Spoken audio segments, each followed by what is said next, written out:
That's pretty great. I mean, it could be applied to terrible things, but I think that's the new channel slogan. What I like about this scene is that nothing earlier makes me worry they're all going to be slaughtered soon. Just good times with big fluffy water boys and girls. Leave me alone.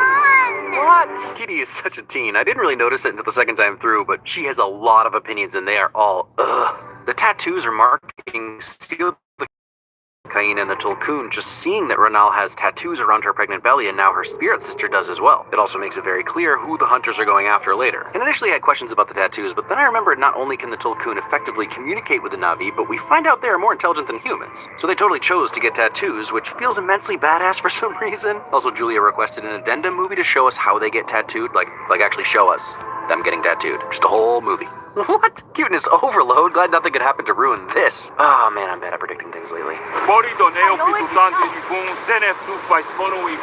don't know anything. Dang it, Spider, translate the actual words. They're way more believable, but I also kind of get it. It's not like Spider has ever seen a movie with an interrogation scene to know that's exactly what people who do know stuff always say.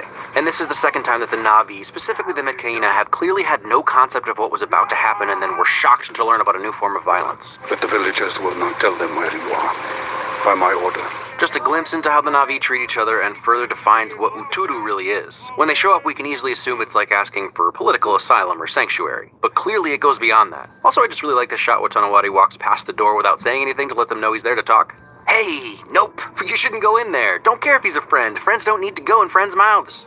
Nope, obviously nope. I told you nope, but you ignored my nope. I have a uvula too. Might not be this brightly colored, but you don't see me asking friends to crawl into my mouth. It's enough to make you want to go full Sea Shepherd on their butts. And I'm not talking sanitized, edited for TV Animal Planet Sea Shepherd. I'm talking old school, ram in boats. Whoops, that harpoon boat somehow sunk in the harbor. Wonder how that happened, Sea Shepherd. Dang it, look at the water streaming down Payakan's face. I know, groundbreaking CGI movie has good CGI.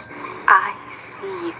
It didn't really occur to me before now that I see you, while meaningful regardless, could have multiple meanings just like our different kinds of love, and this doesn't feel like the one you say is a greeting. Alright, those are awesome, and imitating animals that evolve to survive in certain ecosystems in order to excel in those ecosystems makes perfect sense. Also, doesn't everything evolve into crabs anyway? I hate this scene, and we're not going to watch much of it because it's awful. You can't make me, but I'll admit, it does its job of making me hate it very well. Target mother because the calf's been slowly and she won't leave the calf. Seriously, just the darkest kind of hunting I've ever heard of. 3-6, you are severe. And look, I know that lots of jobs suck. Lots of jobs even involve killing defenseless animals, and at times the workers need to dissociate from the violence of what they're actually doing so they don't go crazy. That's their lot in life, maybe. But my lot in life is to say screw these guys, hope they all drown. They know the Tulkun are sentient and intelligent. It's literally why they're hunting them. It takes an explosive harpoon to the chest and she's still running. Beautiful. Drowning would be too gentle for this guy, obviously. A good tail crushing, I'd say. Oh, but humans are more important. How can you call for human death? Kill him. Feed his body parts to the Tulkun, don't care. Now that it's over, might as well give it to Cameron. That was a seriously disturbing scene that made me feel lots of anger. Well done, and screw you. Are you guys here for the halftime show? Oh, no. We're here to help people customize and save with Liberty Mutual. So that's why the emu is here? Yes. And the emu has a name. Only pay for what you need. Liberty, liberty, liberty, liberty.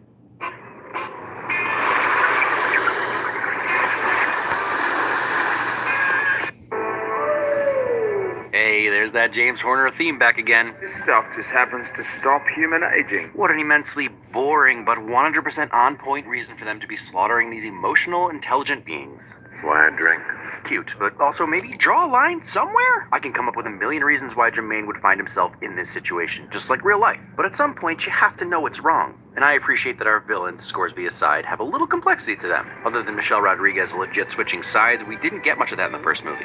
There have been Maori connections throughout, but the Haka really nails it home, and it's intimidating enough that if I wasn't an All Blacks fan or didn't know about Maori culture, I think it was sufficiently alien. Saving your family. Got him with the truth. Even if Jake hasn't been executing his version of Save My Family perfectly, it's been his goal since day one. Perfect son like you.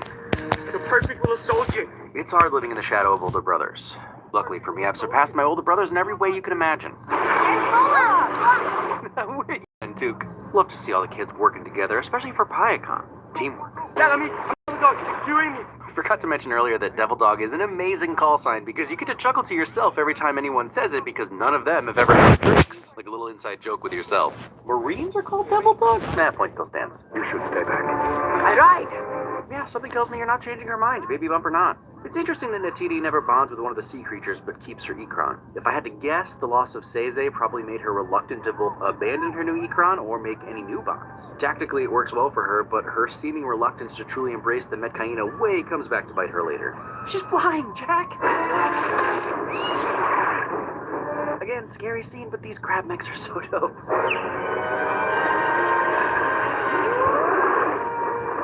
Saving the girl who makes your heart beat fast.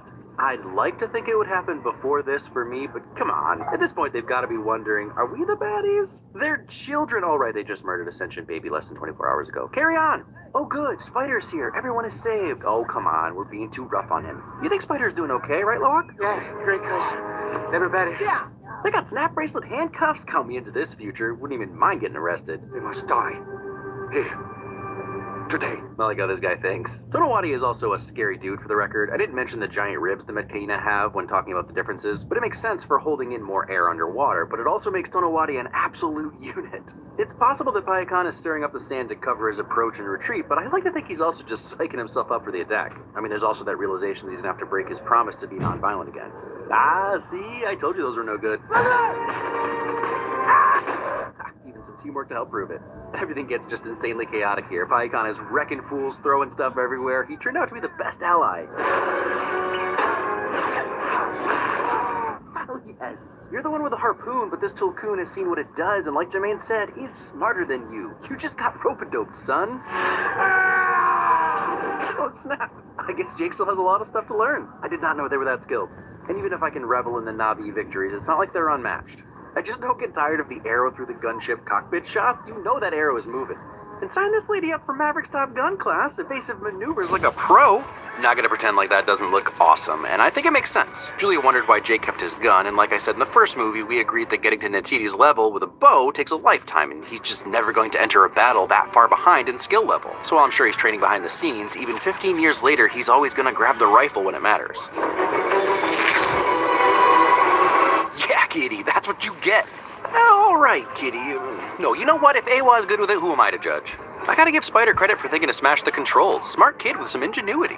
Oh, and also smashing that guy's face. Oh, and this one. Ah, so this is the way of water. Yep. Got ya! He baited you again with his fin. Dude, seriously. I love how much smarter Payakan is, and it only took one confrontation to understand Scoresby's tactics and own him. Which makes me think they must only attack a pod once, because they'd wreck you once they've seen how your weapons work. Who's got the harpoon now? Jermaine gets it. Haha, you dead. Also brutal. We were a little disappointed when the big ship didn't crush his boat, but we agreed it was too merciful. This works. Although he might still be alive. Arm for an arm, or fin. Electric Buttercup. Perf. Ah, she's got your number, get some guy. Let me stick together. Dude. Keep pulling time up again. Yeah, that should probably be lesson number 1 at the Sully Stick Together family meeting later. Easy to forget that even as teens, Neteyam and Loak tower over the humans still. Nice. May have spoken too soon on Jake only teaching Loak how to fire a gun, or maybe Neteyam just thought Loak was too young, or maybe Jake taught both of them in secret because Natiti would have skinned him alive if she found out. And Loak and Neteyam have come full circle now, diving just like the Metcaina. Let's go. I know. Okay, we're going. Sorry for playing this scene again, but it crushed me the first time, and it's crushed me every time after. The way that Jake accepts that Neteyam is about to die, so he says whatever he can to comfort him, and probably even bargaining with Awa, that he will go back to the Ometakaya if she spares his firstborn. The eclipse didn't really come into play during the first movie, but it's center stage here. The first eclipse happens when the kids get held hostage and Spider gets taken. The second starts when Neteyam gets shot and doesn't end until the final confrontation is over. A son for a son. They have our daughters. They have our daughters. Yeah, I'd say appropriate reaction, but that doesn't really do the look on Netiti's face justice. It is totally correct. She's dead. She's numb and also filled to the brim with rage at the same time. Zoe Saldana captures it all in a way that it feels like something we shouldn't be seeing, as though she'd be embarrassed if she knew. There's hatred for the Sky People, despair for her son, even anger at Jake for starting all of this. Right back to making her fall in love. I'm not saying it's rational, I'm saying that every emotion that isn't joy is flooding over her right now, and you can see it all.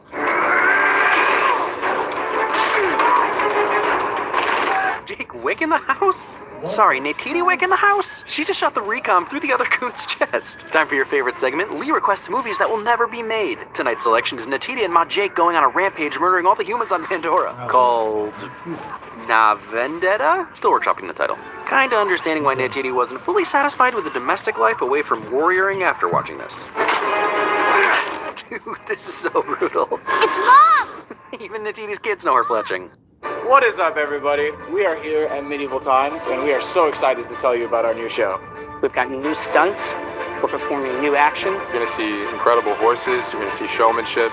This show features new characters, new plot lines, new twists and turns. I'm really excited for the action perspective. You know, this is going to be one of our more aggressive shows, so we're pretty pumped up for how we're going to be pushing the envelope on this one. This show is for everyone. Bring your friends, bring your family, bring your friends' family. Whether you want to see action, whether you want to see some drama, the horses, the sparks, this is an incredible experience for everyone. We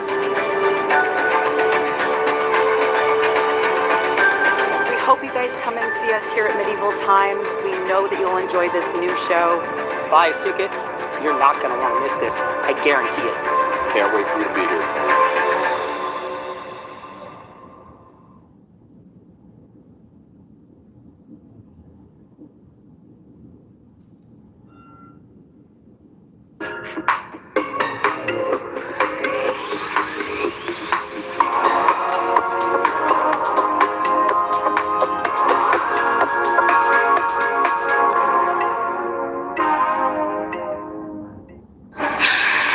Tell him, Took. You know, in theaters I thought to myself, dang, that is a strong bow, but you should still be careful, and then...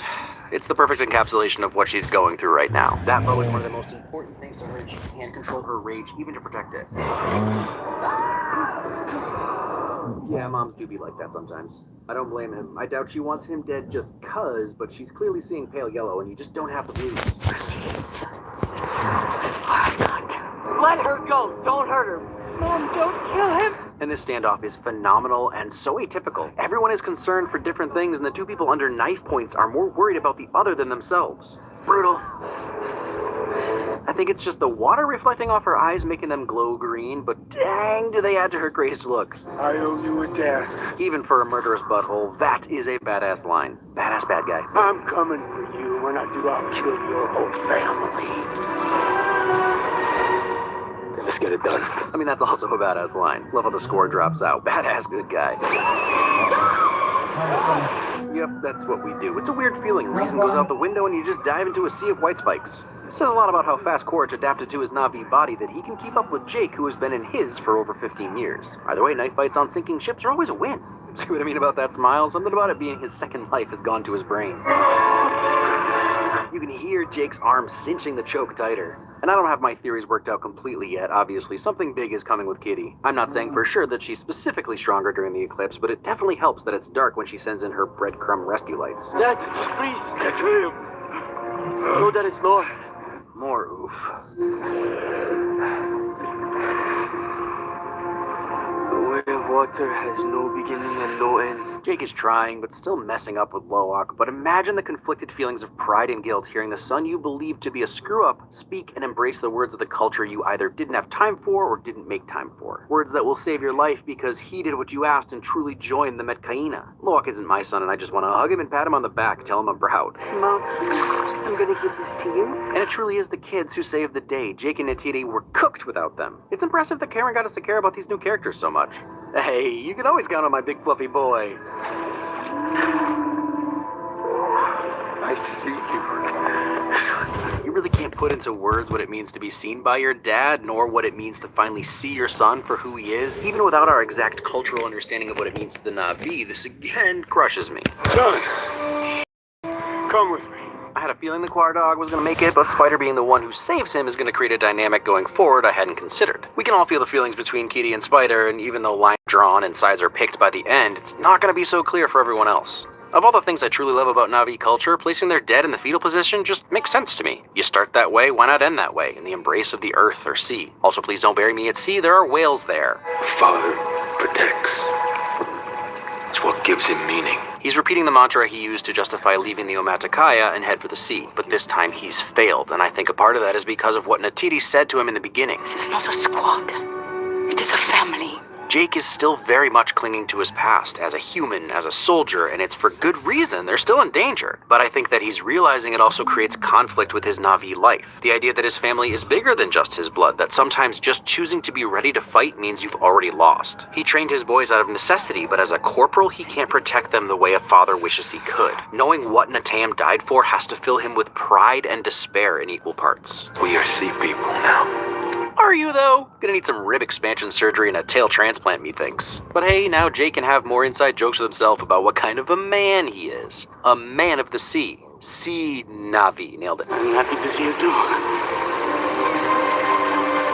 Here, you try. Again, screw you, Cameron. This is kind of the visual representation of what I was talking about. The son who is a soldier but will also always be a boy to you. It hurts, and yet he and Natiri can find a little solace with Awa. This is where we make our stand. I'd love it if he means the next movie is The Stand and they win, and then the next 3 or 4 movies, or however many Cameron is planning, is just the Na'vi kicking it, just straight lounging for several films. That's definitely that big sweetie pie, fluffy boy pie icon.